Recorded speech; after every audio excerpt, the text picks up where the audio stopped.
Puji nama Tuhan. Shalom. Sekali lagi shalom. Pagi hari ini kita bersyukur kepada Tuhan sebab Tuhan baik. Amin. Kita ada di rumah Tuhan karena kita rindu bersama-sama menyembah Tuhan pada pagi hari ini. Mari Bapak Ibu Saudara, kita akan masuk dalam hadirat Tuhan pada pagi hari ini. Kita siapkan hati kita. Kita berikan waktu yang terbaik bagi Tuhan pada pagi hari ini. Dan kiranya pujian, penyembahan yang kita naikkan kepada Tuhan merupakan persembahan yang harum di hadapan Tuhan. Mari kita berdoa. Sungguh kami mengucap syukur Bapa di surga. Kalau sampai hari ini kami masih ada, itu semua karena kebaikan Tuhan bagi kami.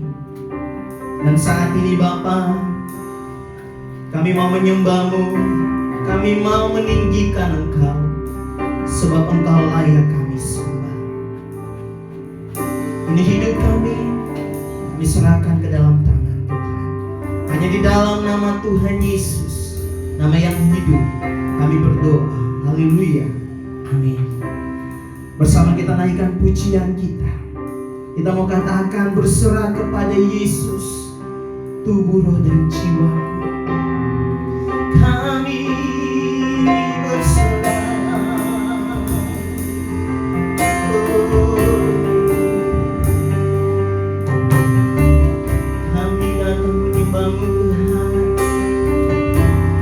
Pujian ini dengan kesungguhan hati kita, nyatakan dengan ketulusan lu.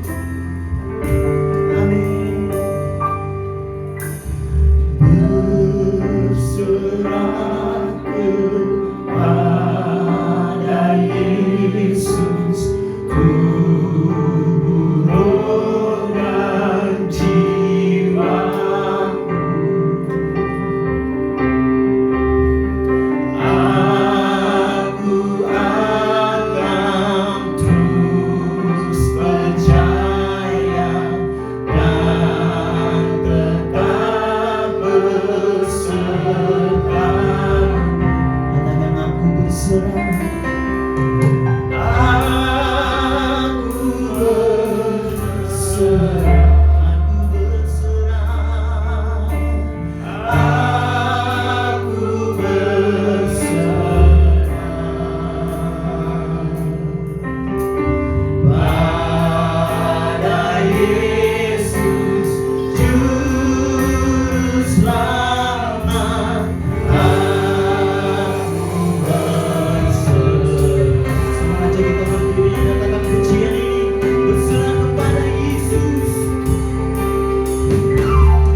layani dengan ketulusan hatimu.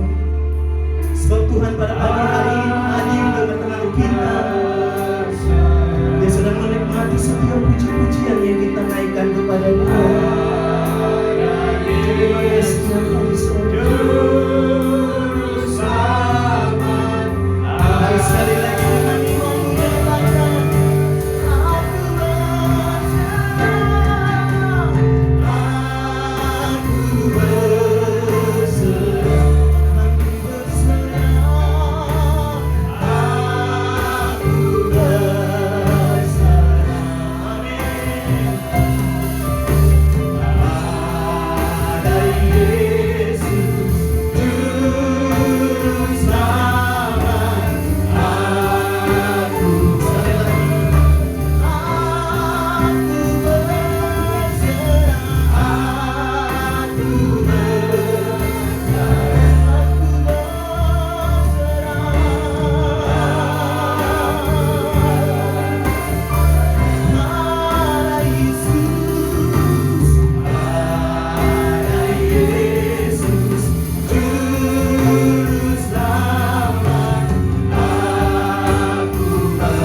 Engkau yang layak terima setiap puji-pujian kami. Dan kiranya Tuhan, pada pagi hari ini, pujian kami menjadi persembahan yang hidup, yang kudus, berkenan di hadapan Tuhan. Ku sanjung Kau di tempat tinggi, sebab Engkau Imam besar aku. Ku sanjung Kau lebih dari yang lain.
siap memuji dan menyembah Tuhan.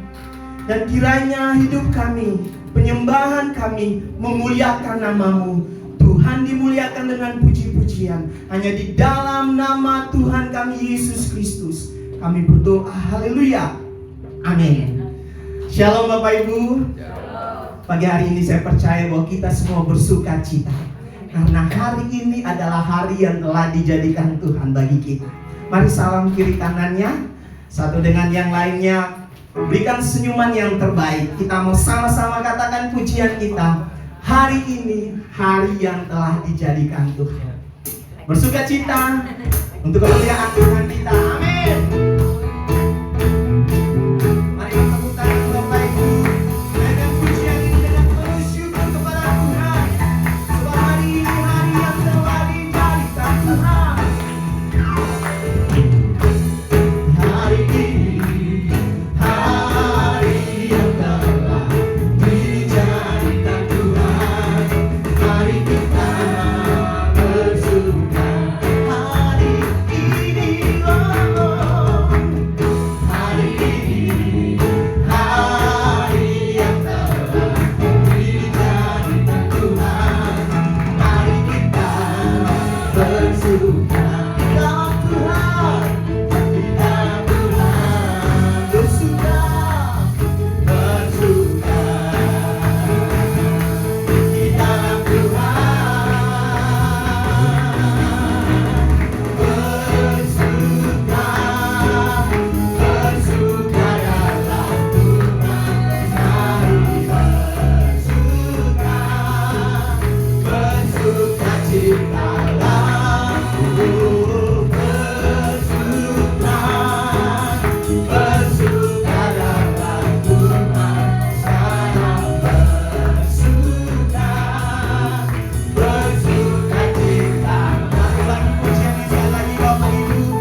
Sebagai kesaksian kita bersama, kita mau katakan pujian kita lagi kepada Tuhan.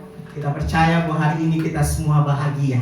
Meskipun ada masalah yang kita alami, tetapi bersama dengan Tuhan pasti kita bisa melewatinya. Mari bersama-sama kita nyatakan pujian, hari ini kurasa bahagia. Mari kita tepuk tangan Bapak Ibu untuk kemuliaan Tuhan kita. Hari ini kurasa bahagia.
Mari kita siapkan hati kita.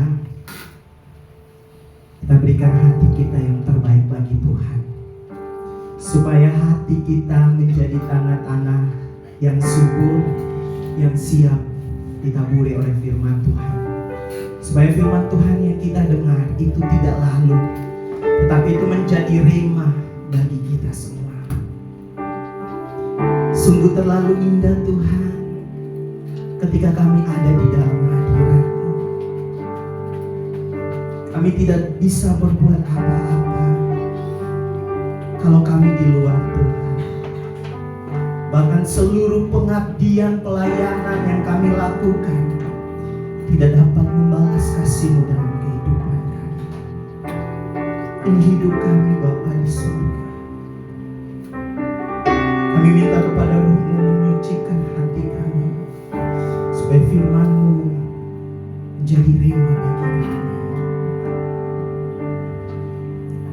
Kemanakah aku dapat pergi, menjauhi Roh-Mu yang suci, Kau sahabat.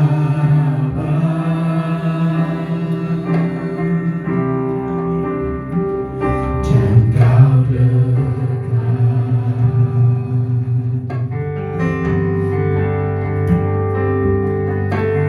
bahkan seluruh pengabdianku tak bisa membalas kesetiaan-Mu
kita katakan pujian ini dengan tulus kepada Tuhan. Sebab Dia sanggup menyelidiki setiap hati kita. Terima kasih Bapa di surga. Oh, sungguh besar kasih setia-Mu dalam kehidupan kami.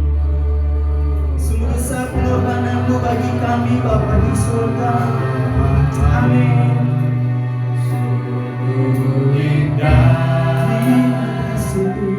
Kau pikirkan tetapi tak terselami bagiku.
Inilah yang kami pahami dan kami sadari ya Tuhan,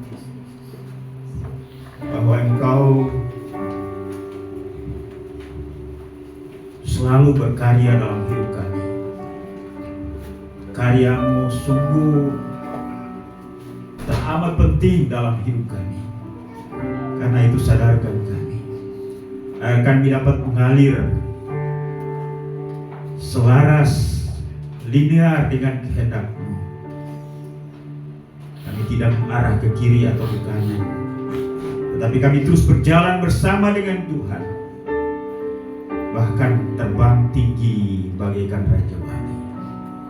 Terima kasih untuk setiap pengalaman yang indah. Walaupun kadang secara manusia kami ingin menolaknya karena kami tidak suka, tapi itu adalah merupakan bagian daripada pembentukan kami, supaya kami dapat serupa dengan Kristus Tuhan dan Juru Selamat kami. Terima kasih untuk setiap pujian yang kami kumandangkan.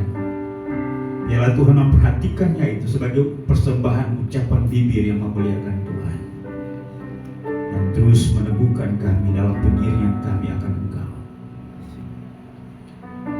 Bapa, pada pagi hari ini kembali kami akan belajar firman-Mu tentang pokok-pokok iman, tentang hal-hal praktis yang harus kami lakukan, yang menjadi kehendak Tuhan supaya kami selaras dengan rancangan dan tujuan-Mu atas panggilan kami, sehingga kami tampil sebagai anak-anak Tuhan yang melakukan kehendak Tuhan, yang melakukan firman-Mu dalam seluruh aspek kehidupan kami. Karena itu Roh Kudus Engkau ajar kami, supaya apa yang kami pelajari, kami perhatikan, kami terima, kami lakukan dengan tulus hati, yang membuktikan ketaatan dan kesetiaan kami kepadamu, Tuhan kami yang telah menyelamatkan kami dan memberkati kami. Juga anak-anak sekolah minggu akan mendengarkan firman-Mu dari guru-guru sekolah minggu. Karena itu Tuhan tolong mereka, supaya mereka memberi perhatian kepada firman-Mu, dan firman mereka dapat sambut, mereka terima, mereka menempatkannya dalam hidup mereka, merenungkan bahkan melakukannya. Dan hari ini sama-sama kami diberkati oleh Tuhan. Terpujilah nama-Mu. Inilah doa kami Bapa. Bicara kepada kami karena kami siap untuk mendengar. hanya di dalam nama Yesus Tuhan dan Juru Selamat kami. Kami sudah berdoa kepada Bapa di surga. Haleluya. Sama-sama kita katakan amin. Baik, puji Tuhan. Silakan duduk.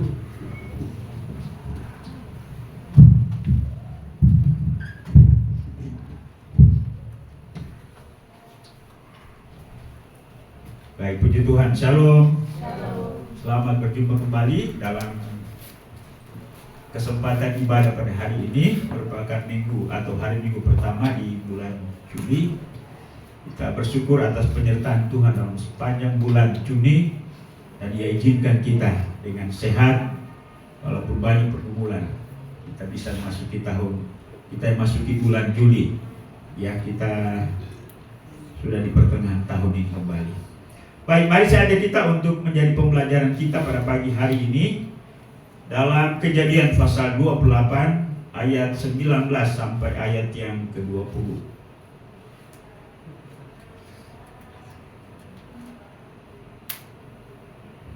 Kejadian pasal 19 pasal 28 ayat 19 sampai 22.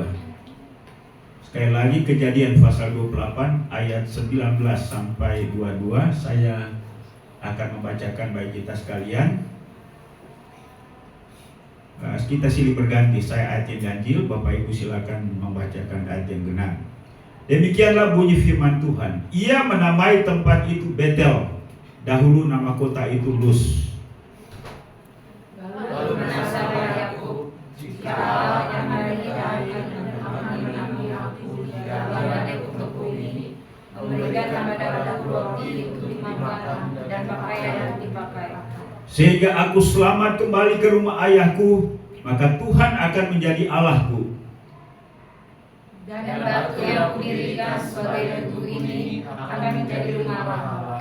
Dari segala sesuatu yang Kau berikan kepadaku, akan selalu kupersembahkan 1/10 kepadamu. Baik, demikian jauh pembacaan kita. Yang menjadi perenungan kita pada pagi hari ini adalah merupakan kalimat terakhir dari ayat 22. Dari segala sesuatu yang Engkau berikan kepadaku, akan selalu kupersembahkan 1/10 kepadamu. Bapak Ibu dan Saudara, sebagaimana saya beberapa bulan ini kita bicara tentang isu-isu yang menjadi polemik di media sosial yang kita saksikan. Nah, itulah sebabnya saya berusaha untuk merefresh kita kembali agar pemahaman pengertian kita semakin jelas, dan landasannya ialah firman Tuhan, sehingga kita tidak ragu ya atau tidak terombang-ambing oleh berbagai pengajaran yang memang sangat intens berkembang di media sosial. Dulu saya biasa sering beli koran ya, Harian Merdeka, biasanya itu mengangkat isu-isu politik. Tapi sudah berapa tahun ini, sejak adanya berita yang ditampilkan di handphone ini, saya sudah tidak pernah lagi. Bahkan kami di rumah itu sudah 3 tahun atau 4 tahun tidak nonton TV lagi. Ya. Jadi memang ya perkembangan teknologi yang luar biasa melalui handphone ini, kita bisa mengakses seluruh informasi apapun ya, baik itu yang benar maupun tidak benar ya, warawiri ya di media sosial ini, termasuk juga isu-isu yang berkaitan dengan pokok-pokok iman Kristen ataupun hal-hal praktis yang harus dilakukan oleh orang Kristen ya. Dan biasa yang mendiskusikan itu tidak hanya mereka yang dari luar mencoba untuk menyerang iman kekristenan, tetapi juga dari dalam ya. Nah, itulah sebabnya kan beberapa waktu yang lalu itu ya kita dengar isu, dan kita juga saya sudah mencoba untuk memberikan penjelasan kepada kita supaya kita tetap teguh dengan pemahaman pendirian iman kita selama ini, yaitu tentang kekristen atau Kristen progresif ya, yang berbicara bahwa Alkitab ini tidak lagi relevan hari ini, ataupun Kristus bukanlah satu-satunya jalan keselamatan ya. Nah, kita sudah bicara tentang Allah, kita sudah bicara tentang Kristus, kita sudah bicara tentang neraka, kita sudah bicara tentang surga. Dan hari ini kita akan bicara mengenai masalah persembahan persepuluhan. Ini juga yang hari ini menjadi polemik ya. Nah, karena itu bagaimana pemahaman dan persepsi kita? Memang hal ini tidak bisa tidak, ialah bahwa cukup mempengaruhi orang-orang Kristen yang memang punya pemahaman dan prinsip yang belum kuat. Nah, itulah sebabnya mari kita belajar kembali. Nah, Bapak Ibu, ada sebagian orang yang berkata bahwa persepuluhan itu merupakan praktek di dalam perjanjian lama pada saat di mana imam-imam dalam bait Allah menjadi pemimpin rohani, ya. Bahkan menjadi sebuah ketetapan di dalam hukum Taurat. Nah, itulah sebabnya persembahan persepuluhan ini dikaitkan dengan hukum Taurat. Jadi mereka berkata bahwa hari ini kita tidak lagi hidup di bawah hukum Taurat, tetapi hidup di zaman anugerah. Dan itu pun juga mereka kaitkan dengan persepuluhan, sehingga mereka berkata bahwa persepuluhan tidak perlu lagi. Ditambah lagi dengan perilaku daripada pimpinan-pimpinan gereja atau pimpinan-pimpinan rohani yang menyalahgunakan hasil daripada persembahan persepuluhan. Ya, kemarin ada beberapa peristiwa tentang seorang hamba Tuhan yang dalam khotbahnya melalui YouTube itu yang menyinggung tetangga di sebelah sehingga menjadi ramai. Dan hari-hari ini keluarganya disorot, ya.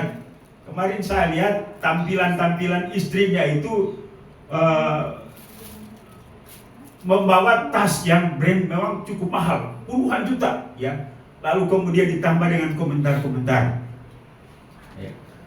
Belum lagi Mongol, ya, yang muncul di video itu. Dia katakan, saya sudah memberikan persepuluhan, kemudian ketika minggu depan saya lihat istri pendeta itu di jam mahal, ya. Jadi dia kaitkan persembahan persepuluhannya dengan tas atau jam tangan daripada istri pendeta. Nah, Bapak Ibu dan Saudara, ya, saya rasa bahwa kita paham bahwa Gereja Kemajuan Indonesia persembahan persepuluhan itu semuanya tidak lari ke gembala. Gembala diatur, honornya atau gajinya itu diatur, ya. Nah, karena itu mari kita coba untuk membahas beberapa prinsip terkait dengan masalah persembahan persepuluhan ini.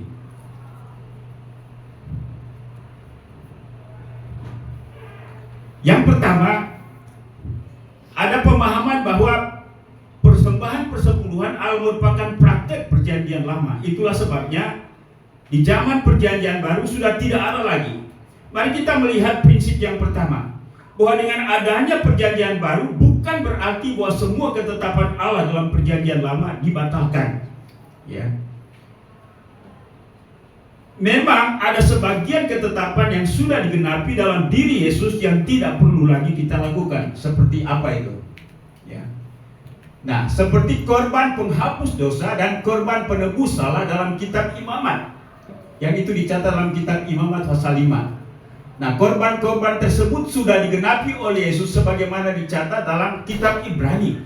Jadi, kalau dalam hermeneutik apa yang merupakan praktek ibadah dalam perjanjian lama berkaitan dengan korban penebus salah dan penebus dosa itu merupakan antitipe daripada apa yang akan dilakukan oleh Kristus. Sehingga ketika Kristus sudah melakukan tugas penebusan salah dan dosa itu, maka semua korban binatang yang ada dalam perjanjian lama itu sudah tidak perlu lagi. Nah, kita tahu bahwa praktik ibadah dalam perjanjian lama, bahwa ketika mereka datang kepada imam, mengaku dosa, minta pengampunan kepada Allah, harus ada yang korbankan. Paling kurang burung merpati, ya. Paling kurang burung merpati. Sehingga dengan demikian imam berdoa mohon pengampunan salah atau pengampunan dosa kepada mereka. Dan itu praktek sejak ketika bangsa Israel berada. Kemudian yang kedua, bahwa hukum-hukum yang lain dalam PL tetap berlaku, ya. Jadi hukum Taurat itu tidak semuanya, ya, tidak berlaku. Misalnya orang katakan kita tidak lagi di bawah hukum Taurat, tetapi hidup dalam kasih karunia, dalam zaman anugerah. Tetapi misalnya dikatakan dalam hukum Taurat itu jangan membunuh, jangan berzina, jangan mencuri, jangan bersaksi dusta. Apakah kita sudah bebas dengan itu? Tidak. ya, itu tetap berlaku. Karena itu merupakan ketentuan umum dan lebih lagi untuk orang percaya, ya. Nah, itulah sebabnya prinsip bahwa semua apa yang jadi ketentuan dalam perjanjian lama itu tidak berlaku lagi, maka itu terbantahkan, ya. Hanya hal tertentu saja yang sudah digenapi oleh Kristus, seperti yang saya katakan tadi tentang korban penebus salah dan korban penebus dosa. Dan memang itu tidak perlu lagi. Untuk apa semuanya itu? Karena Kristus sudah menggenapi dan sudah melakukan itu. Dan memang itu seperti saya katakan simbol mendahului peristiwa di mana Kristus akan menggenapi dan melakukan semuanya itu sebagai pokok yang paling penting dalam penebusan umat manusia. Hal yang kedua atau prinsip yang kedua, hal-hal yang ditetapkan dalam perjanjian lama walaupun tidak disebutkan, karena memang para debater, ya biasanya memang kalau kita lihat di YouTube itu banyak debater antara orang Kristen dengan di luar Kristen, antara orang Kristen dengan orang Kristen sendiri, ya. Hal-hal yang ditetapkan dalam perjanjian lama walaupun tidak disebutkan dalam PB bukan berarti bahwa kita tidak perlu melakukannya lagi. Karena ada orang berkata bahwa ini kan tidak disinggung lagi di dalam perjanjian baru. Itu hanya merupakan ketentuan dalam perjanjian lama. Misalnya contoh yang dicatat dalam Ulangan pasal 19 dan 14. Larangan menggeser batas tanah, ya. Walaupun tidak lagi ditulis dalam PB bukan berarti tidak perlu dipatuhi lagi, ya. Ya Bapak Ibu, ya kalau sekarang memang kalau kita punya rumah itu di kota itu tidak bisa digeser lagi, ya, karena tembok dengan tembok yang ketemu. Tapi kalau di desa, bangun rumah di desa itu masih ada antara, ya, rumah yang satu dengan rumah yang lain. Dulu saya masih ingat di belakang rumah kami ada lahan itu memang cukup panjang ke belakangnya. Biasanya orang tua tanam tanaman, ada pisang, ada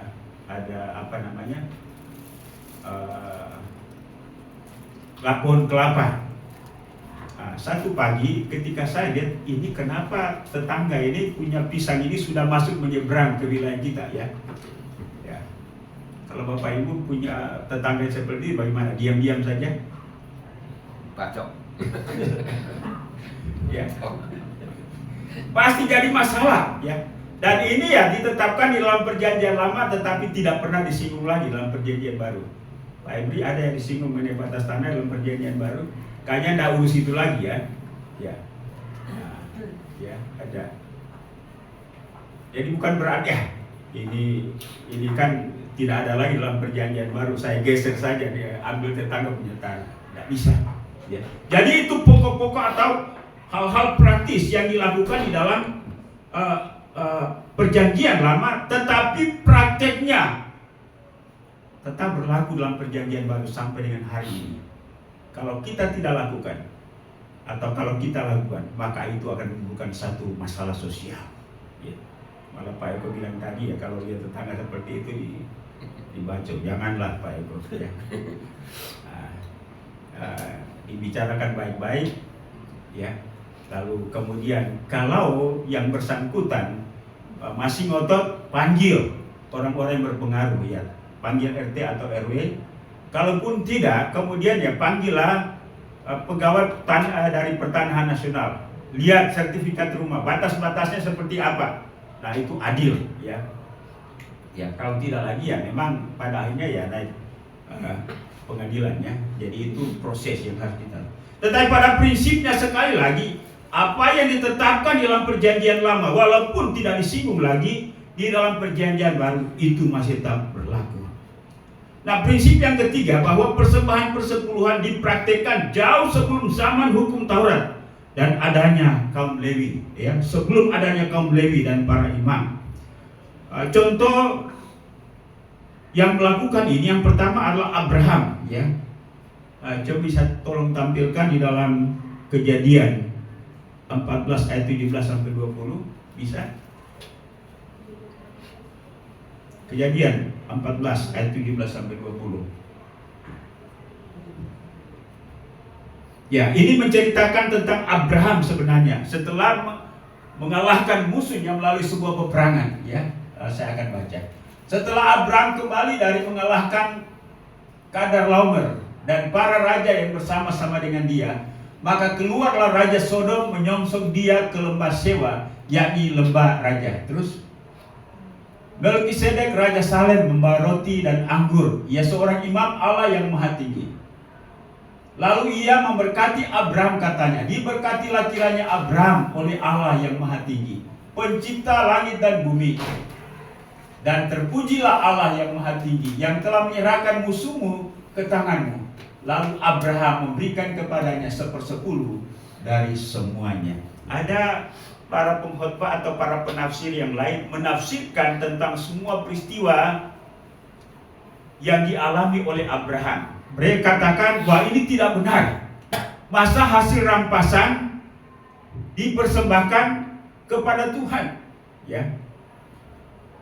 Yang memang ini menimbulkan satu polemik kembali kepada para penafsir, apalagi para pembelajar di sekolah-sekolah teologi, ya. Mengapa Abraham memberikan persembahan hasil rampasan, ya, dari peperangan? Bolehkah kita mencuri, bolehkah kita merampas barang orang lain, lalu kemudian kita memberikan persembahan persepuluhan? Sebenarnya konteks yang ingin kita soroti bukan di sana, ya. Ya memang di zaman Abraham sampai kepada bangsa Israel, ya, sebelum Kristus, seolah-olah perang atau hasil rampasan itu dilegalkan, dibenarkan. Nah, mengapa? Ini ada kebenarannya tersendiri. Memang pada waktu itu sepertinya Allah mengizinkan bangsa Israel untuk berperang dan membela mereka untuk membunuh, untuk menghabiskan lawan dan memenangkan mereka. Pertanyaannya, mengapa demikian? Apakah sekarang ini boleh seperti itu? Memang kita tidak bisa menafsirkan semua hal yang ada dalam sebuah konteks. Karena memang ini berkaitan dengan pilihan Allah terhadap pribadi, terhadap keluarga, terhadap kaum tertentu yang nantinya melalui pribadi, keluarga, dan kaum tertentu Allah akan menyatakan maksudnya kepada dunia. Ya, kita tahu dalam pemahaman dan teologi kita bahwa Abraham, Ishak, dan Yakub, bangsa Israel adalah umat pilihan Allah yang menjadi alat Allah untuk melahirkan Kristus yang akan menjadi berkat bagi dunia ini. Amin. Nah, itulah sebabnya ia melindungi mereka dari siapapun, dari kelompok manapun juga, agar mereka tetap eksis sampai pada akhirnya Kristus lahir. Dan pada kelahiran Kristus, maka sebenarnya hukum perang itu dalam perjanjian baru tidak ada lagi yang dibenarkan, ya. Ini mungkin masuk dalam etika Kristen. Misalnya Christopher jadi tentara, pergi berperang ke medan pertempuran. Ketika ada lawan, bolehkah saya menembak? Bolehkah saya membunuh? Ya. Memang ini menjadi polemik bagi orang-orang Kristen yang kadang-kadang memikirkan ini. Tapi okelah, kita mencoba untuk memahami dan mengerti tentang bagaimana Allah mengizinkan orang Israel membela mereka, membunuh orang lain, menghabiskan orang lain. Bahkan kalau kita lihat pada waktu bangsa Israel memasuki tanah Kanaan itu, Tuhan memerintahkan mereka untuk meluluhlantahkan, memunahkan, menghabisi mereka semua. Bukan? Nah, dulu ada satu teman yang tanya, bilang kalau kebenaran itu kan kebenaran menyeluruh. Artinya ya secara universal. Kalau dulu benar, hari ini benar. Kalau dulu salah, hari ini salah. Tentang apa yang berkaitan dengan tindakan-tindakan kita atau peristiwa-peristiwa tertentu.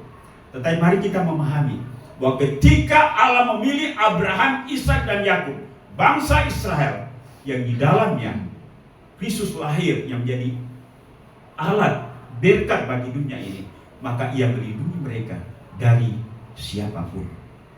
Ya, itu yang saya pahami. Bagaimana Pak Ebri pahami? Pak Yaman? Sehingga hukum perang itu, ya, sehingga artinya bahwa ketika hari ini kita berperang, kita membunuh, maka itu tidak dibenarkan lagi setelah zaman perjanjian baru, ya. Supaya Abraham, Ishak dan Yakub dan bangsa Israel tetap terjaga sampai pada akhirnya Kristus lahir. Dan setelah Kristus lahir, apa yang terjadi? Apakah bangsa Israel tidak mengalami masalah? Mereka mengalami masalah. Bahkan mereka sendiri dibantai habis-habisan. Makanya ada pembunuhan orang Yahudi berapa juta di zaman Hitler, ya? Ya, 6 juta. Ya. Nah, itulah sebabnya ketika Kristus datang, maka hukum kasih. Kasihilah musuhmu. Ya. Kasihilah musuhmu. Itulah sebabnya Allah membela Abraham, Ishak dan Yakub dan bangsa Israel sebelum Kristus. Tujuannya ialah pada saat ia menghantar mereka ke pintu gerbang di mana Kristus lahir dan Kristus menjadi berkat bagi dunia ini sebagai bukti kasih Allah. Nah itulah sebabnya ini titik tolak berpikir kita, ya, bahwa Tuhan melindungi, dan itulah sebabnya Abraham mempersembahkan persepuluhan dari hasil rampasan, dan hari ini tidak berlaku lagi memberikan persembahan persepuluhan untuk hasil rampasan, rampokan, ya, dan lain-lain sebagainya. Yang kedua, 400 tahun, tadi 500 tahun sebelum zaman hukum Taurat, ini 400 tahun sebelum zaman hukum Taurat dilakukan oleh Yakub, ya. Memang ada para penafsir juga yang tidak setuju dengan prinsip dan sikap Yakub ini, ya. Mari coba kita lihat sekali lagi Kejadian 28 ayat 19 tadi. Ini nazar Yakub. Lalu bernazarlah Yakub, jika Allah akan menyertai dan akan melindungi aku di jalan yang kutempuh ini, memberikan kepadaku roti untuk dimakan dan pakaian untuk dipakai, sehingga aku selamat kembali di rumah ayahku, maka Tuhan akan menjadi Allahku, dan batu yang kudirikan sebagai tugu ini akan menjadi rumah Allah. Dari segala sesuatu yang engkau berikan kepadaku akan selalu kupersembahkan 1/10 kepadamu. Sepertinya pada bagian ini Yakub meminta syarat. Kalau Tuhan melindungi aku, kalau Tuhan memberkati aku, ya. Apakah memang Yakub meminta syarat? Kalau misalnya Tuhan tidak memberkati dia, tapi saya percaya Tuhan pasti memberkati, karena setiap kita Tuhan sudah punya rencana dan tujuan. Ya. Nah, itulah sebabnya saya tidak memahami itu, atau kita tidak memahami itu dalam perspektif bahwa Yakub meminta syarat, walaupun ada kalimat seperti itu. Tetapi Yakub menyadari, ya, dia meminta berkat kepada Tuhan karena Yakub menyadari bahwa hanya Tuhanlah yang sanggup untuk memelihara, menjaga, menolong, dan memberkati dia dalam sepanjang hidupnya. Dan saya percaya bahwa Yakub mempraktikkan itu, ya. Karena itu sekali lagi, bahwa persembahan persepuluhan dipraktikkan jauh sebelum zaman hukum Taurat, bahkan jauh sebelum Lewi dan para imam ini. Kemudian prinsip yang berikutnya, bahwa persepuluhan disebut oleh Tuhan Yesus dalam perjanjian baru. Matius 23 ayat 23 berkata, celakalah kamu hai ahli-ahli Taurat dan orang-orang Farisi, hai kamu orang-orang munafik, sebab persepuluhan dan selasi, adas manis dan jintan kamu bayar. Yang terpenting dalam hukum Taurat kamu abaikan, yaitu keadilan, belas kasihan dan kesetiaan.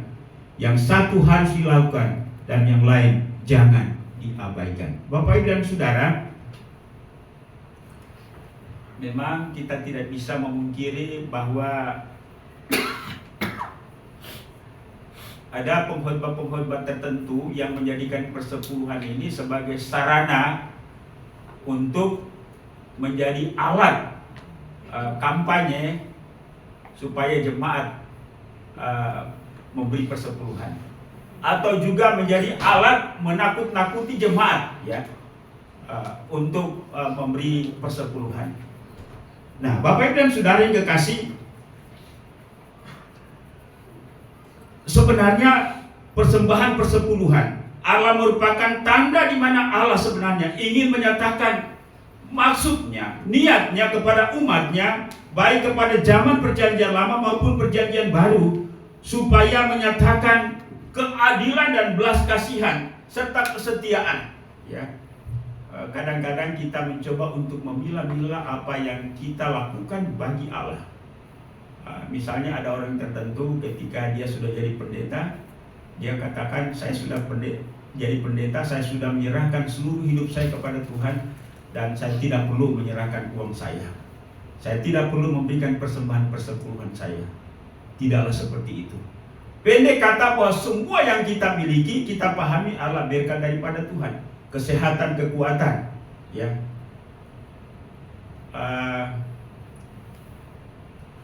Berapa persen yang Tuhan tuntut kepada diri kita sebenarnya?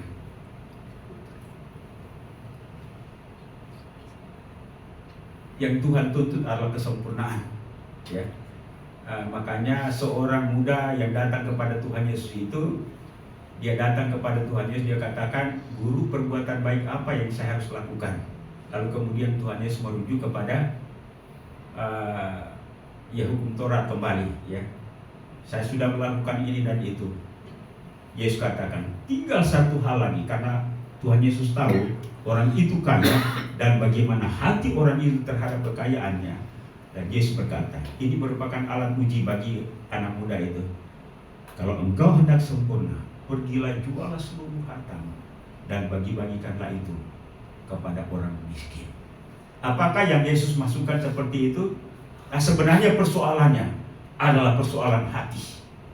Persoalan hati di mana orang anak muda kaya itu begitu luar biasanya terhadap hartanya, bahkan menempatkan hartanya lebih daripada Tuhan, bahkan lebih daripada dirinya sendiri.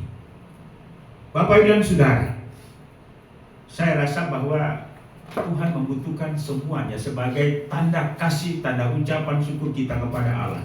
Ya, karena itu, ya, berkaitan dengan masalah keuangan, berbicara dengan masalah berkat Tuhan, kita juga dituntut supaya adil. Kita juga punya kesetiaan, ketaatan kepada Tuhan. Karena itu, Yesus berkata kepada orang Farisi dan ahli Taurat, yang harus dilakukan, yang satu harus dilakukan dan yang lain jangan diabaikan. Artinya ialah bahwa saya melihat di sini, pada saat kita memberikan persembahan persepuluhan, kadang-kadang kita punya perspektif yang keliru. Kita menempatkan diri kita sebagai donatur atau sebagai pemilik, ya. Lalu saya menyumbang. Kita harus sadar bahwa semua yang kita punya adalah berasal daripada Tuhan. Yang kita pahami, Tuhan mempercayakan kita sebagai pengelola. Tapi sekali lagi, Tuhan menguji kita melalui harta itu. Dalam Ibrani 7 ayat 8 sampai 9, ya. Firman Tuhan berkata, di satu sisi persepuluhan diterima oleh manusia-manusia yang fana, dan di sisi lain oleh dia yang diberikan kesaksian bahwa dia hidup. Maka dapatlah dikatakan bahwa dengan perantaraan Abraham dipungut juga persepuluhan dari Lewi yang berhak menerima persepuluhan. Nah, Bapak Ibu dan Saudara yang kekasih, kesimpulan kita ialah bahwa bicara tentang persepuluhan tidak hanya dikupas, tidak hanya dibahas di dalam perjanjian lama, tetapi juga dibahas dalam perjanjian baru. Artinya ialah bahwa perjanjian baru tidak pernah membatalkan persepuluhan. Itulah sebabnya kalau ada pemahaman, ada pernyataan bahwa persembahan persepuluhan sudah tidak berlaku lagi, karena itu merupakan ketentuan perjanjian lama, terbantahkan oleh apa yang diungkapkan oleh perjanjian baru ini. Prinsip yang kelima tentang persepuluhan merupakan suatu ujian. Siapa yang diuji? Malaikat 3 ayat 8 sampai 10 berkata, bolehkah manusia menipu Allah? Namun kamu menipu aku. Tetapi kamu berkata, dengan cara bagaimanakah kamu menipu engkau? Mengapa persembahan persepuluhan dan persembahan khusus kamu telah kena kutuk, tetapi kamu masih menipu aku? Ya kamu seluruh bangsa, bawalah seluruh persembahan persepuluhan itu ke dalam rumah perbendaharaan, supaya ada persediaan makanan di rumahku. Dan ujilah aku, firman Tuhan semesta alam, Apakah aku tidak membukakan bagimu tingkap-tingkap langit dan mencurahkan berkat sampai berkelimpahan? Di sini persembahan persepuluhan Allah merupakan alat uji bagi kita, juga alat uji bagi Tuhan. Pada umat Allah, pada kita, apa yang diuji? Yang pertama adalah kejujuran.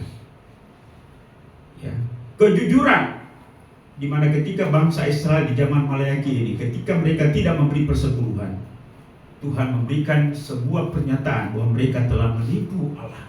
Ya, mereka tidak jujur lagi dengan berkat Allah yang seharusnya menjadi bagian Allah.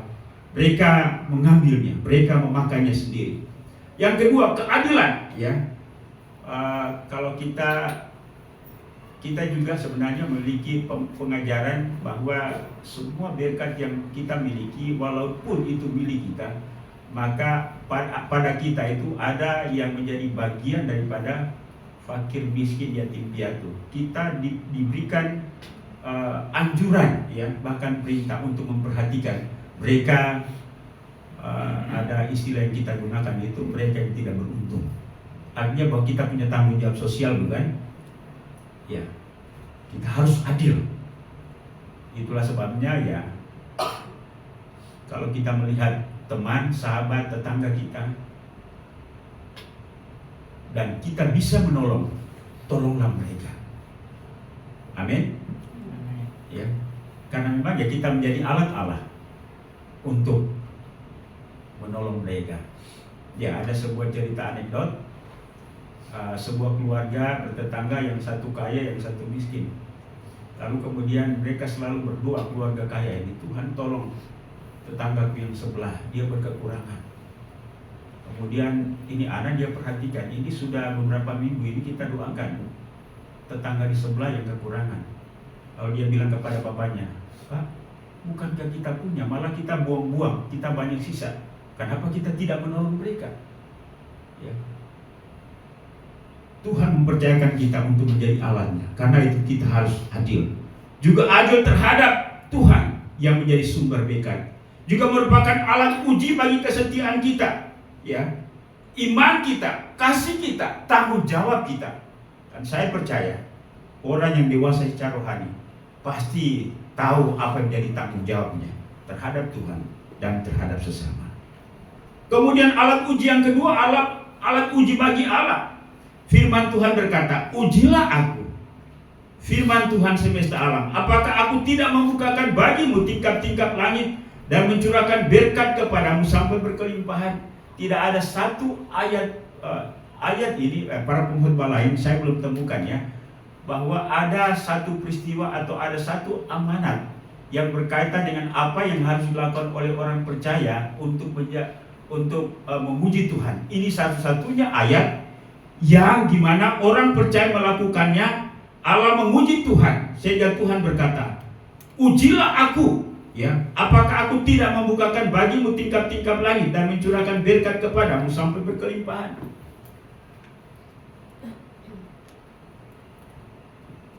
Ya, kita diuji, kita juga memuji Allah dengan persembahan persepuluhan itu. Karena itu Bapak Ibu dan Saudara, saya rasa bahwa inilah yang menolong kita untuk paham dan mengerti tentang prinsip persepuluhan itu. Prinsip yang keenam atau yang terakhir, kita memberi persepuluhan bukan kepada gereja, tetapi melalui gereja. Ini saya kutip pernyataan satu pendeta, yaitu Pendeta Bambang Wijaya. Bawalah seluruh persembahan persepuluhan itu ke dalam rumah perbendaharaan. Rumah perbendaharaan artinya ya rumah di mana kita bersama-sama diam secara rohani, supaya ada persediaan makanan di rumahku. Bapak Ibu dan Saudara, kita memberikan persembahan persepuluhan kita kepada Allah melalui gereja. Ya. Mengapa? Karena kita memperoleh pengayoman rohani melalui gereja di mana kita berjemaat, supaya mencukupi kebutuhan keuangan gereja di mana kita menjadi anggotanya. Saya rasa bahwa di lingkungan gereja Gema Injil, bahkan juga gereja-gereja karismatik yang mempraktikkan persembahan persepuluhan, persembahan yang paling besar itu adalah persembahan persepuluhan. Amin. Ya.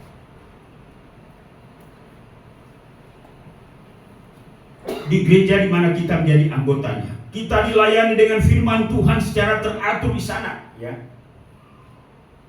Kita selalu didoakan dengan nama dan keluarga kita masing-masing. Ketika kita di kandungan, ya. Ini kalau jemaat yang sudah lama dan bertahun-tahun keluarga turun-temurun sudah berjemaat di situ. Ketika dikandung, lahir, dipersembahkan, sekolah, dibaptis, menikah, susah, sakit, bahkan meninggal, kita didoakan dan dilayani oleh gereja itu. Amin. Kita bertumbuh di situ. Bahkan kadang-kadang kita berselisih, berantem di situ.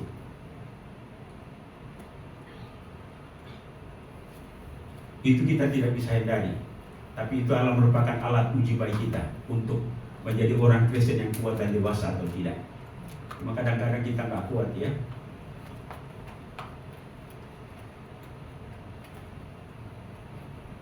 Karena itu firman Tuhan berkata, bawalah seluruh persembahan persepuluhan.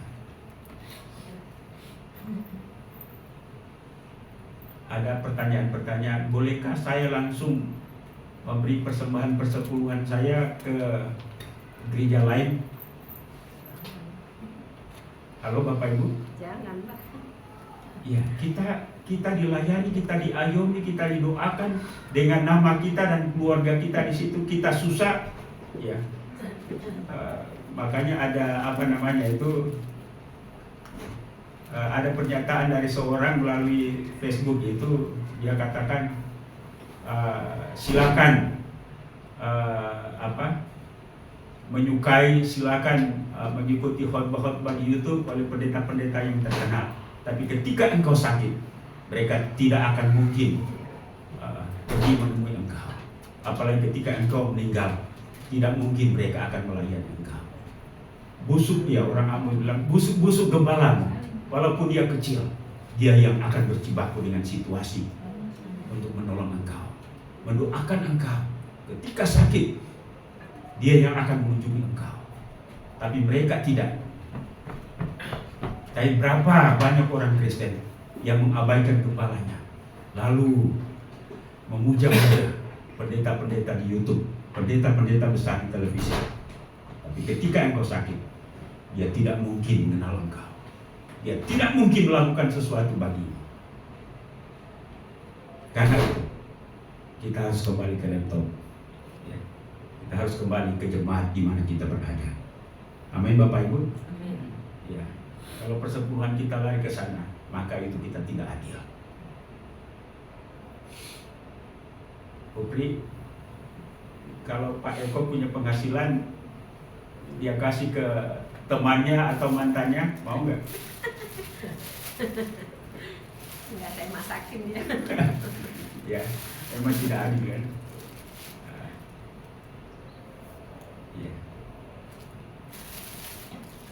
Karena itu, sekali lagi, apapun kondisi jemaat kita, di sanalah. Kadang-kadang ya kita mungkin kalau di sini ya saya belum pernah lihat anggota jemaat berkelahi, ya. Cuma kadang-kadang dalam hati lalu kemudian ya pergi. Tapi kalau di jemaat yang lain mereka tidak mungkin keluar. Tapi kalau berantem ya berantem betul, ya. Tapi ya setelah itu memang makan minggu, bulan, bahkan tahun. Tapi mereka tetap setia di situ, ya. Ya, artinya ialah bahwa mau seperti apapun kita adalah satu tubuh Kristus. Saya selalu berkata bahwa kita ada dimanapun, di gereja manapun, itu bukan karena kebetulan. Amin. Ya.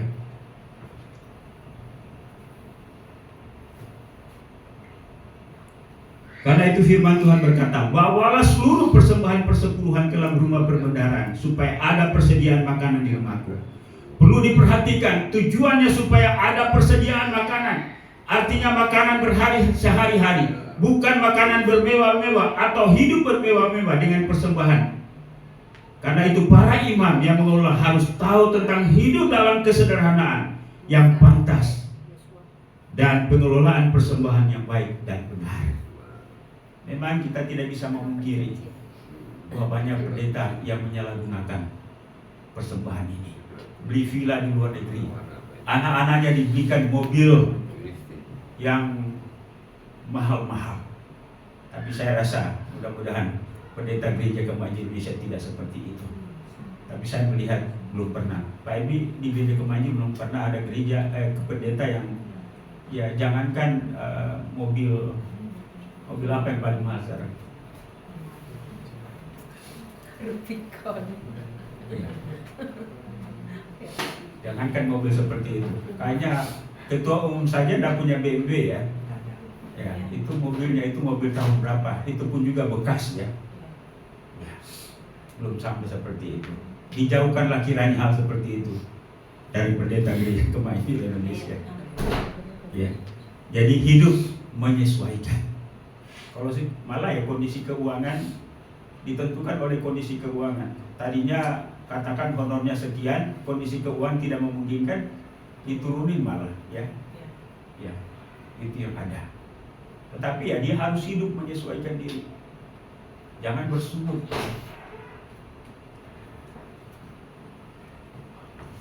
Sebagai sebuah kesimpulan, memberi persembahan persepuluhan tidak hanya sesuai dengan kebenaran Alkitab, tetapi juga menjadi amanat yang harus dilakukan dengan kesadaran, dengan iman, dengan sukacita, dan dengan kasih sebagai tindakan ketaatan dan kesetiaan, kejujuran, keadilan, tanggung jawab, serta ucapan syukur kita kepada Tuhan atas berkat ekonomi dan keuangan yang Tuhan sudah berikan melalui pekerjaan kita masing-masing sebagai umat Tuhan. Marilah kita setia memberi persepuluhan sebagai bukti bahwa kita adalah orang Kristen yang benar dan bertanggung jawab atas berkat keuangan yang Tuhan percayakan kepada kita. Amin. Kalau kita orang Kristen yang benar, pasti memberi persembahan persepuluhan. Ya memang saya lihat ya dalam jemaat itu beragam. Ya, ada yang berpuluh-puluh tahun sudah memberi persepuluhan, ada yang awal-awal semangat setelah itu kendor, tapi ada juga yang macam-macam. Ada yang tidak beribadah tapi persembahan persepuluhannya masuk. Ya. Ada yang setia beribadah tapi persembahan persepuluhannya tidak masuk. Ya inilah beragam. Ya, saya tidak hanya berbicara di sini, tapi berbicara gereja secara umum. Ya, dulu di Ambon itu ada orang yang masuk gereja sudah bertahun-tahun, tapi yang muncul persepuluhan, Pak Ebri ya.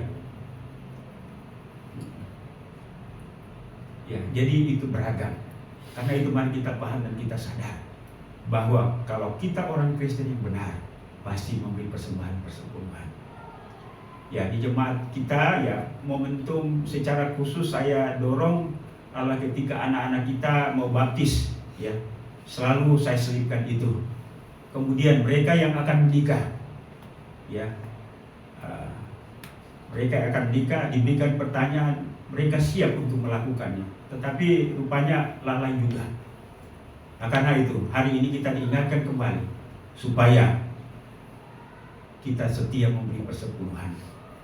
Persepuluhan telah menolong gereja-gereja untuk tetap eksis di lingkungan gereja, ya khususnya untuk gereja Gema Indonesia, juga gereja-gereja karismatik dan gereja-gereja yang menerapkan persembahan persepuluhan sebagai bentuk cinta kasih, iman, tanggung jawab kita kepada Tuhan. Karena itu mari kita ingat kembali tentang hal penting ini untuk kita lakukan demi kemuliaan Tuhan, dan juga gereja kita akan tetap eksis. Gereja butuh uang tidak? Halo Bapak Ibu? Ya. Karena itu mari kita pahami dan kita sadari ini. Kalau Tuhan sudah memberkati kita, mari kita lakukan. Bagaimana, sepakat? Halo? Kiranya Tuhan memberkati dan menolong kita untuk melakukannya. Amin. Baik. Mari tim musik ke depan, kita akan masuk dalam perjamuan kudus. Kita berdoa. Bapa di sorga, kami bersyukur dan berterima kasih untuk firman-Mu pada pagi hari ini tentang satu hal yang praktis yang harus kami lakukan, yaitu mengenai persembahan persepuluhan kami. Tuhan tolong kami. Tuhan juga mau supaya kami adil, kami jujur terhadap berkat-berkat keuangan yang Tuhan berikan kepada kami. Karena itu Tuhan tolong kami supaya kami menerima, merenungkan, melakukannya melakukannya dengan sukacita, melakukannya dengan kerinduan untuk menyenangkan dan menyukakan hati Tuhan. Sebentar lagi kami akan makan minum perjamuan kudus untuk mengingat pengorbanan dan kematian Kristus di atas kayu salib. Karena itu Tuhan tolong kami supaya perjamuan kudus ini akan meneguhkan kami, di mana kami tetap kokoh kuat dalam menjalani kehendak Tuhan. Terpujilah nama-Mu ya Bapa. Dalam nama Tuhan Yesus kami berdoa dan mengucap syukur. Haleluya. Amin. Baik, saya mengundang DPJ ke depan bersama saya untuk melayani jemaat pada pagi hari ini. Sementara itu kita mempersiapkan pujian Ku Telah Mati, bukan dengan barang-barang.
minum perjamuan kudus ini, firman Tuhan berpesan kepada kita, jadi barang siapa dengan cara yang tidak layak makan roti atau minum cawan Tuhan, ia berdosa terhadap tubuh dan darah Tuhan.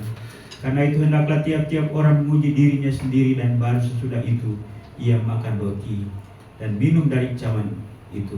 Karena barang siapa makan dan minum tanpa mengakui tubuh Tuhan, ia mendatangkan hukuman atas dirinya.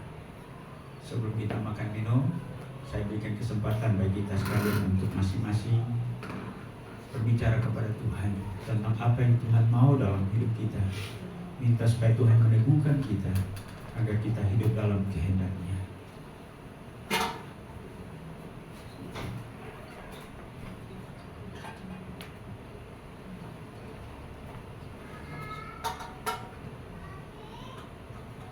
Kami mengaku bahwa kami tidak dapat menyembunyikan sesuatu apapun dalam diri kami, Tuhan. Engkau yang berbicara melalui hati nurani kami. Kalau ada sesuatu yang kami lakukan yang tidak berkenan di hati-Mu, atau ada sesuatu yang seharusnya kami lakukan tapi kami tidak melakukannya, kami mohon ampun Tuhan. Ubah kami supaya kami menjadi anak-anak-Mu yang hidup menyukakan hati Tuhan, yang membanggakan Tuhan di tengah-tengah dunia ini, sama seperti Engkau membanggakan Ayub di hadapan iblis. Apakah Engkau melihat hamba-Ku Ayub, tidak ada seorang pun yang hidup saleh seperti dia? Inilah yang kami mau Tuhan. Di tengah-tengah kelemahan karena kedagingan kami menyadari bahwa kami terbuka, kami telanjang di hadapan-Mu. Karena itu ampuni kami. Melalui momentum pelaksanaan makan minum perjamuan kudus hari ini, kami menyatakan komitmen kami untuk hidup dalam kebenaran-Mu, hidup dalam firman, hidup dalam perkenan-Mu. Menjadi sebuah sukacita kalau kami menjadi anak-anak Allah yang baik dan hidup benar. Karena itu Tuhan bicara kepada kami pada hari ini, supaya dalam sepanjang hidup kami, dalam kelemahan kami hanya bergantung kepada-Mu untuk hidup dalam kebenaran. Terpujilah nama-Mu Tuhan. Di antara kami juga mungkin ada yang lemah tubuh dan sakit. Biarlah melalui momentum perjamuan kudus ini kami melihat kuasa-Mu, kuasa darah-Mu yang tercurah itu, yang tidak hanya sanggup menyembuhkan penyakit rohani kami, tapi juga sanggup untuk menyembuhkan penyakit jasmani kami. Dengan iman kami minta kepada-Mu, biarlah Tuhan menyembuhkan kami. Kami sembuh dalam nama Yesus. Haleluya. Hari kita angkat roti atau hostia yang kita angkat kita dan ingatkan firman Tuhan. Sebab apa yang telah kuteruskan kepadamu telah aku terima dari Tuhan, yaitu bahwa Tuhan Yesus pada malam waktu ia diserahkan mengambil roti, dan sesudah itu ia mengucap syukur atasnya. Ia memecah-mecahkannya dan berkata, inilah tubuhku yang diserahkan bagi kamu. Perbuatlah ini menjadi peringatan akan aku. Mari kita makan bersama-sama.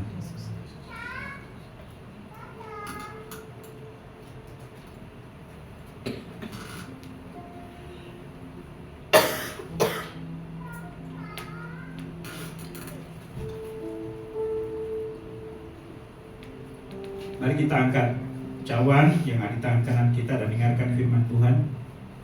Demikian juga ia mengambil cawan sesudah makan lalu berkata, cawan ini adalah perjanjian baru yang diterahkan oleh darahku. Perbuatlah ini setiap kali kamu minumnya, menjadi peringatan akan aku. Mari kita minum bersama-sama.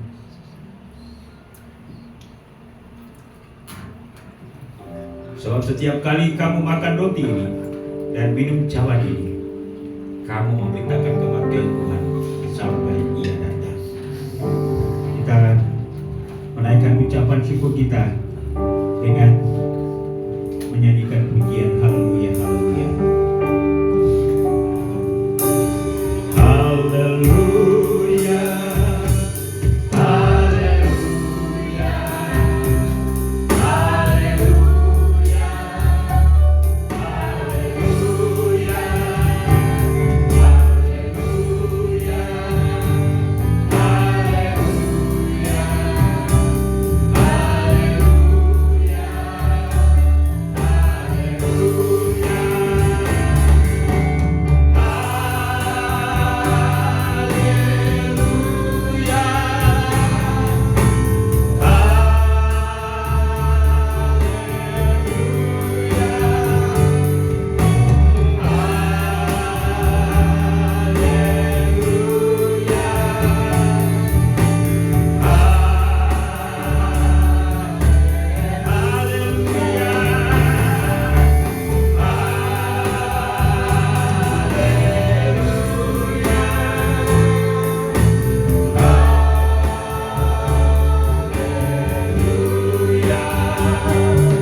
sudah mendengarkan firman yang mengingatkan kami akan tanggung jawab kami, dan juga kami sudah menghormati anggur dan roti sebagai lambang tubuh dan darahmu yang sudah berkorban bagi kami, yang sudah menebus kami. Dan biarlah Tuhan selalu mengingatkan kami bahwa kami adalah orang-orang yang berharga di mata Tuhan, dan kami harus memperlakukan diri kami dengan baik dan bernilai di hadapan Tuhan. Terima kasih Bapak, terima kasih untuk hari ini. Biarlah Tuhan yang terus membangunkan. Nama Yesus Tuhan dan Juru Selamat kami sudah berdoa. Amin. Amin. Terima kasih. Silakan duduk. Tuhan memberkati. Oh ya, pengakuan iman rasuli. Mari kita nyatakan bersama-sama. Ya, berdiri sekali lagi. Bersama-sama dengan seluruh orang kudus di seluruh muka bumi dan di segala abad, kita memberikan pernyataan pengakuan kita, yaitu pengakuan iman rasul. Mari kita nyatakan bersama-sama 1, 2, 3. Aku percaya kepada Allah, Bapa yang Maha Kuasa, Khalik langit dan bumi, dan kepada Yesus Kristus Anaknya yang tunggal Tuhan kita, Yang dikandung dari Roh Kudus, lahir dari darah Maria, yang menderita di bawah pemerintahan Pontius Pilatus, disalibkan, mati dan dikuburkan, turun ke dalam kerajaan maut. Pada hari yang ketiga, bangkit pula dari antara orang mati, naik ke surga, duduk di sebelah kanan Allah, Bapa yang Maha Kuasa, dan akan datang dari sana untuk menghakimi orang yang hidup dan mati. Aku percaya kepada Roh Kudus, Gereja yang kudus dan am, persekutuan orang kudus, pengampunan dosa, kebangkitan tubuh, dan hidup yang kekal. Amin. Silakan duduk, Tuhan memberkati.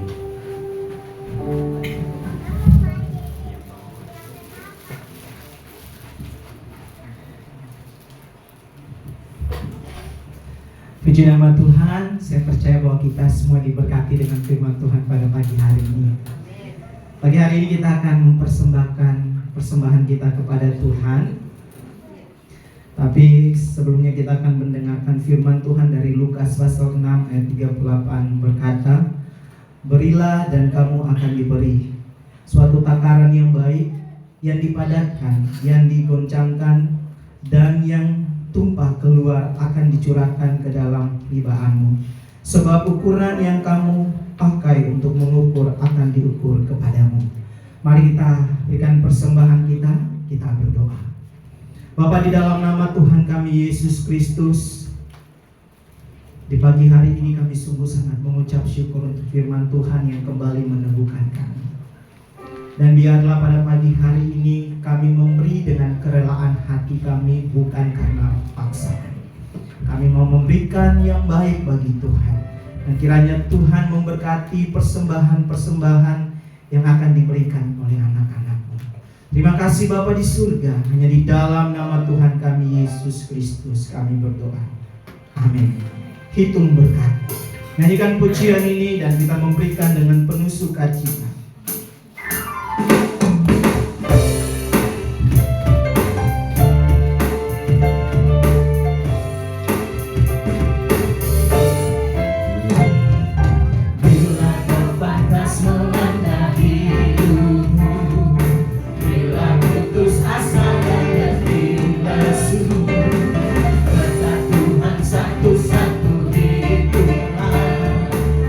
Niscaya kamu oleh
pujian hormat bagi Allah Bapa, hormat bagi Anaknya.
Hormat kemuliaan kami persembahkan kepadamu ya Tuhan.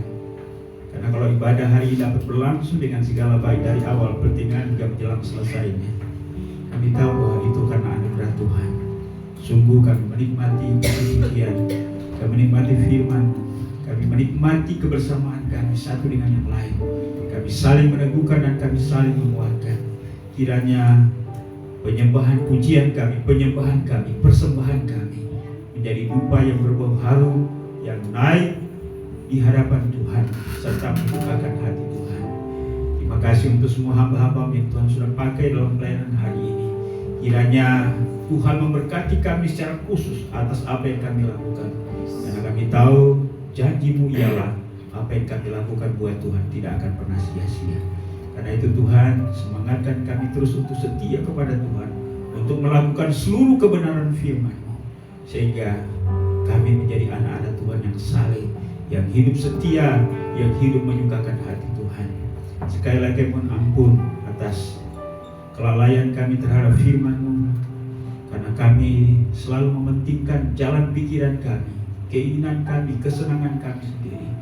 Tapi hari lepas hari kami ingin supaya kami berubah, bertumbuh untuk menjadi serupa dengan Kristus. Terima kasih untuk sepanjang bulan yang kami lewati di bulan Juni. Ada suka, ada duka, ada tawa, bahkan mungkin juga ada tangis yang kami lewati. Tapi kalau kami ada hari ini, semua karena anugerah Tuhan. Terima kasih untuk bulan yang baru, bulan Juni ini. Kami mohon bila Tuhan memberkati kami dalam bulan ini.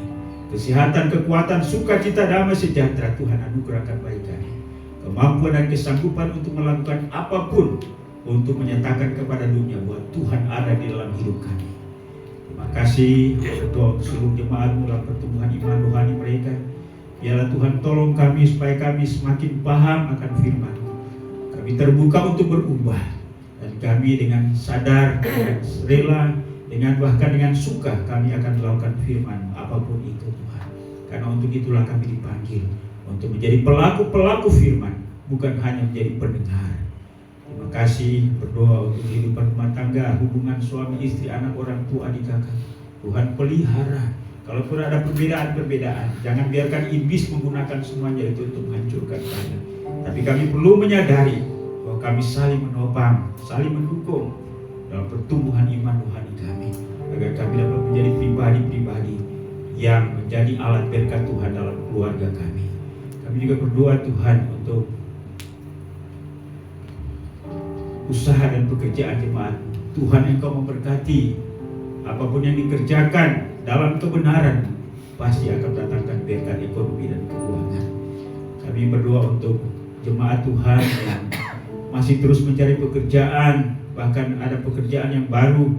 Tuhan, kami mohon kepada Tuhan, berikan kepada mereka pekerjaan yang sesuai, dan melalui pekerjaan itu mereka diberkati secara ekonomi dan keuangan. Kalau ada persoalan dalam usaha, kalau ada persoalan dalam pekerjaan, mari Tuhan, Engkau memberikan jalan keluar.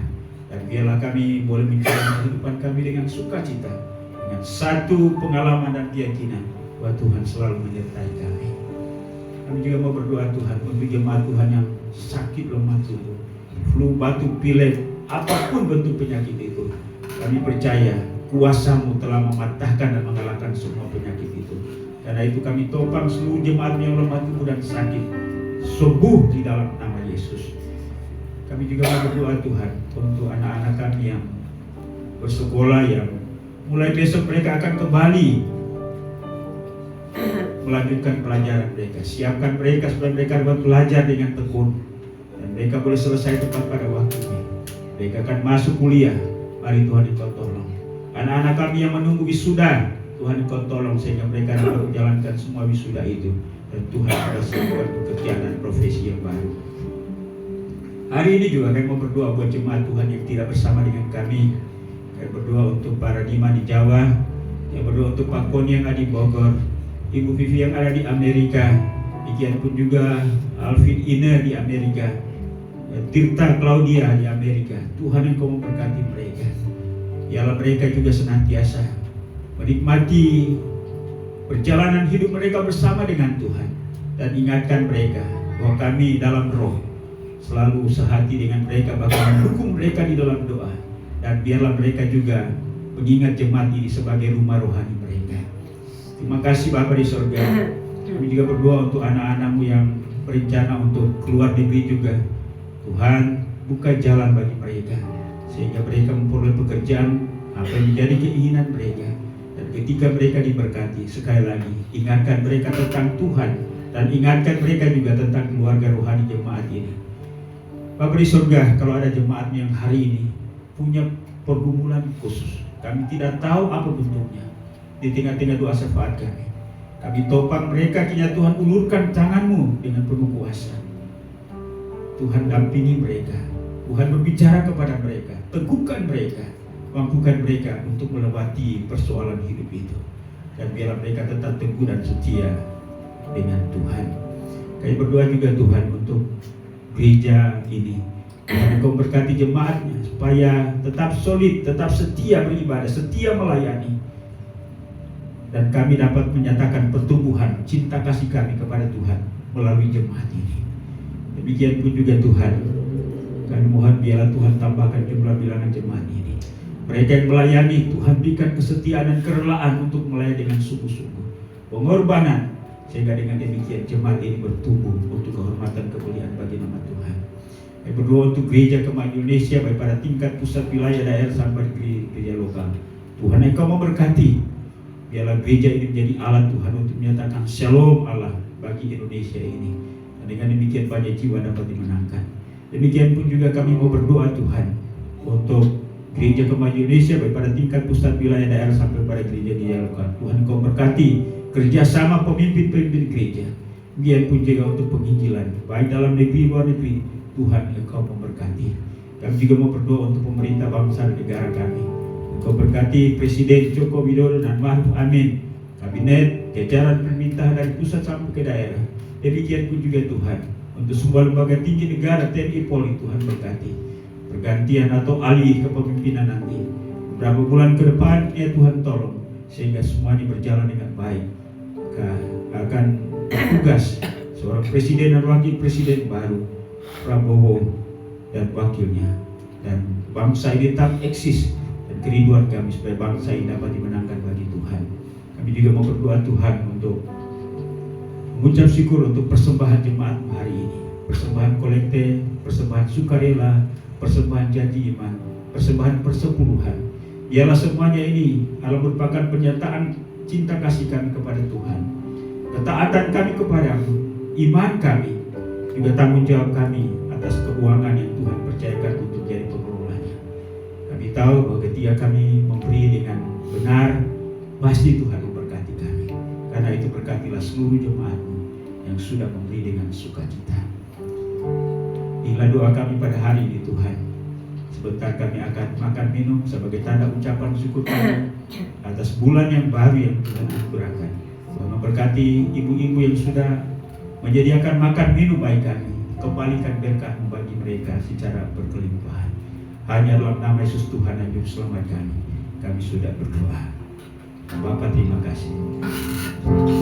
Bapa, terima kasih. Bapa,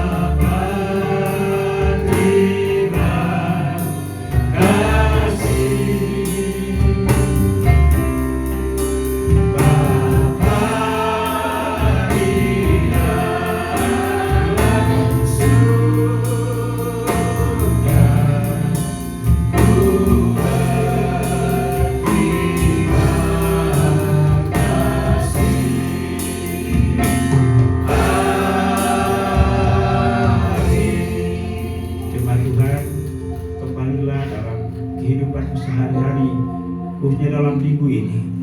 Lakukanlah segala sesuatu dengan minta pimpinan dan pertolongan Tuhan. Apa yang kita sudah dengar pada hari ini, terimalah, renungkan, lakukanlah itu dalam segenap kehidupanmu. Dan biarlah kasih karunia daripada Allah Bapa, anugerah dan damai sejahtera dalam nama Tuhan Yesus, serta pimpinan, penghiburan, pertolongan Roh Kudus menyertai kita sekalian hari ini, bahkan sampai Maranatha, Yesus datang untuk menjemput saleh-salehnya. Haleluya. Sama-sama kita katakan amin. Silakan duduk, silakan bersatu teduh. Ibadah kita sudah selesai. Tuhan memberkati. Sampai berjumpa kembali pada kegiatan-kegiatan ibadah yang lain di waktu-waktu mendatang. Selamat hari Minggu. Shalom.